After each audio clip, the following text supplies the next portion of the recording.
Hello, in this video we're gonna check if HTC Desire 22 Pro has a fingerprint sensor. So to do this we'll need to open up our settings. Here find the security tab or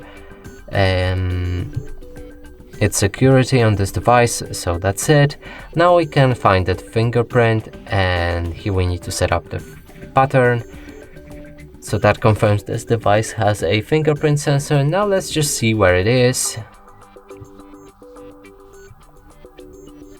And it's right here on the power key.